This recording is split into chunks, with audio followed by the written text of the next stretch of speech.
आप देख रहे हैं क्यों भारत न्यूज। अभी लोकतंत्र के इस महापर्व में 2024 लोकसभा चुनाव में अभी हम हैं सारण संसदीय क्षेत्र, जहां हम लोगों का राय जानना चाहते हैं कि यहां पब्लिक क्या चाह रही है, बदलाव चाह रही है या जो हमारे प्रधानमंत्री हैं उन्हीं को फिर से प्रधानमंत्री बनाना चाहती है। ये राय जानने के लिए हम पहुंचे हैं सबलपुर दियर में।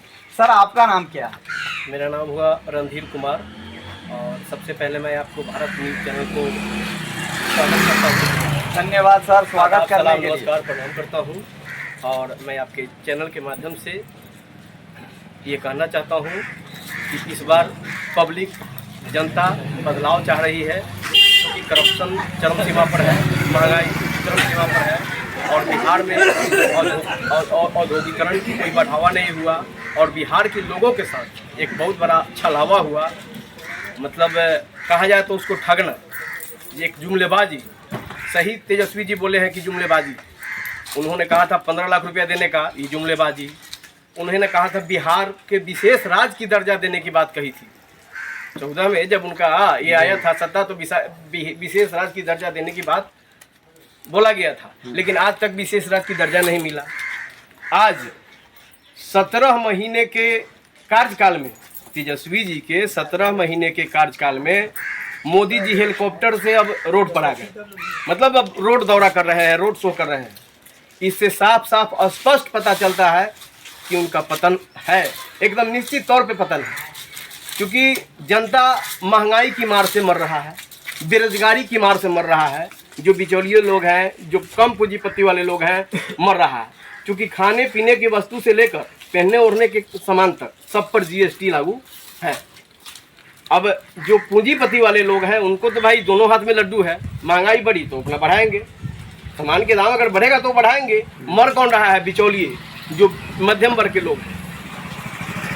दारू एक तरफ कहा जा रहा है कि दारू बंद है, हम मानते हैं कि दारू घर घर चालू है, घर पर पहुंच रहा है। सरकार किनकी है? बीजेपी की सरकार है। दारू आ कहाँ से रहा है? बॉर्डर से जब आ रहा है, क्यों नहीं वहाँ सील किया जा रहा है? क्यों नहीं वहाँ चेकिंग किया जा रहा है? दारू वालों को धर के। 1 मिनट सर, हम आपको रोकेंगे। बिल्कुल, एक हमारा प्रश्न है, नीतीश जी के बारे में आपका क्या ख्याल है, जो अभी 9वां बार पलटी मारे?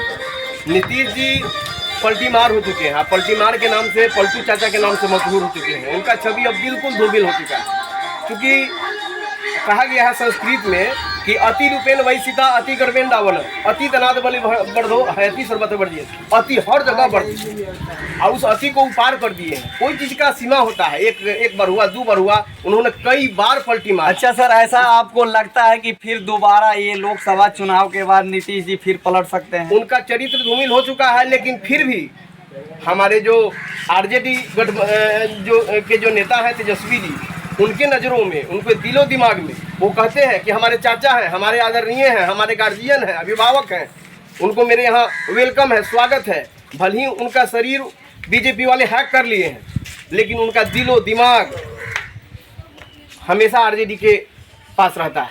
उनको लगता है कि कब हम वो कहें कि देखिए ये नरेंद्र मोदी अपने रथ से जा रहे हैं और हमारे चाचा को नीचे बैठाए हुए हैं। ये तो हाल है उनमें जाने से। वो तो वहाँ कुहक रहे हैं, जो रोना होता है ना, वो रो रहे हैं। एक और चीज दिखाई दिया सर, हमारे प्रधानमंत्री जी कमल का फूल भी नीतीश जी को दिए थे, इस पे क्या कहना है आपका? नीतीश जी को कमल का फूल दिए कि दोस्ती बरकरार रहे, आइए हमारे यहाँ आपका वेलकम है। तो ये वैसे वेलकम के लिए तो भाई हर कोई चाहता है कि सत्ता में हम आए, हमारे कुर्सी पर बैठे रहे। जैसे आज तक ये लोकल रोड शो कोई प्रधानमंत्री ने नहीं किया था। लोकल जैसे हाजीपुर हुआ, छपरा हुआ, तो ये हुआ, कोई नहीं किया था। लेकिन ये पहली बार देश की प्रधानमंत्री, ये तेजस्वी की 17 महीने के कार्यकाल में उनको हेलीकॉप्टर से अब रोड पर ला दिया। उनको विवश होना पड़ा, लगा कि नहीं अब हम अगर रोड शो नहीं कर रहे हैं, जनता के बीच नहीं जा रहे हैं, तो आजादी के बाद पहली बार कोई प्रधानमंत्री पटना में रात। 1 मिनट।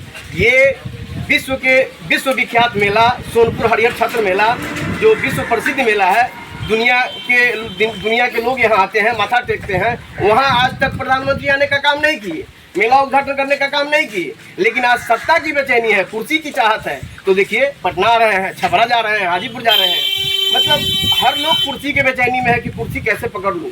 कुर्सी पकड़ने के लिए कुछ भी करने के लिए तैनात है, लेकिन जो देश दुनिया की धरोहर है, जो पशु मेला के नाम से जाना जाता है, आज पशु नगण्य है।